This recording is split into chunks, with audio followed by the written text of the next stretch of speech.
Hello बच्चों, ये है जीव जनन कैसे करते हैं इसके आगे के क्वेश्चन।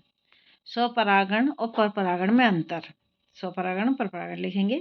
स्वपरागण के लिए पुष्प का द्विलिंगी होना आवश्यक है। परपरागण के लिए परपरागण द्विलिंगी एवं एक लिंगी दोनों प्रकार के पुष्पों में होता है। इसमें पराग कणों के नष्ट होने की संभावना कम होती है। इसमें पराग कणों के नष्ट होने की संभावना अधिक होती है।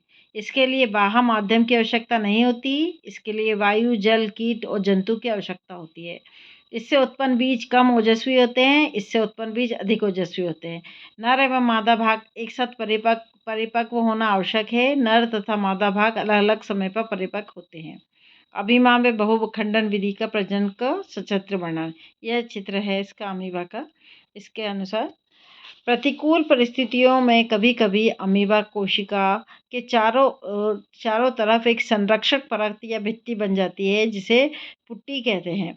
पुट्टी के अंदर केंद्रक कई भागों में विभाजित हो जाता है और प्रत्येक भाग के चारों तरफ कोशिका द्रव जमा हो जाता है। इस प्रकार अनेक संतति कोशिकाएं बन जाती है। अनुकूल परिस्थितियां आने पर पुट्टी का बाह्य आवरण फट जाता है और प्रत्येक कोशिका एक नए जीव को जन्म देती है। यह विधि बहुखंडन कहलाती है। परागण और निषेचन में अंतर लिखो। ये एक बाह्य क्रिया है, ये बीजांड के भीतर होने वाली क्रिया है। इसके लिए किसी पूर्ण क्रिया की आवश्यकता नहीं होती। निषेचन होने से पूर्व परागण होना आवश्यक है। ये क्रिया निषेचन से पहले होती है, ये क्रिया परागण के पश्चात होती है। परागण क्रिया केवल पादपों में होती है। निषेचन क्रिया जंतु एवं वनस्पति दोनों में होती है।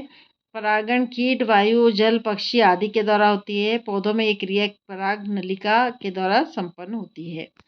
हाइड्रा में जनन की मुकुलन विधि का सचित्र वर्णन। यह चित्र है इसका, इस तरह चित्र बनाना है।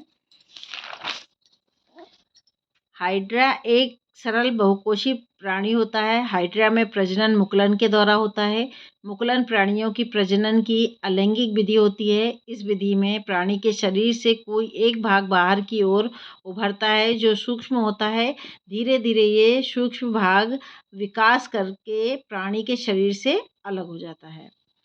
अलैंगिक प्रजनन और लैंगिक प्रजनन में अंतर बताना है। अलैंगिक प्रजनन और लैंगिक प्रजनन। इस प्रकार जनन प्राय उच्च श्रेणी के जीवों में होता है। इस प्रकार का जनन प्राय निम्न श्रेणी के जीवों में होता है।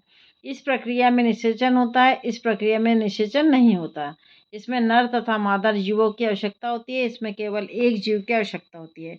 इससे उत्पन्न संतानों में नए गुण उत्पन्न होते हैं, इससे उत्पन्न संतानों में नए गुण उत्पन्न नहीं होते। इस क्रिया में बीजाणु नहीं बनते, इस क्रिया में बीजाणु बनते हैं। पुष्प के अनुदैर्घ्य काट का चित्र इस तरह बनने को इस तरह आएगा। अनुदैर्घ्य काट का चित्र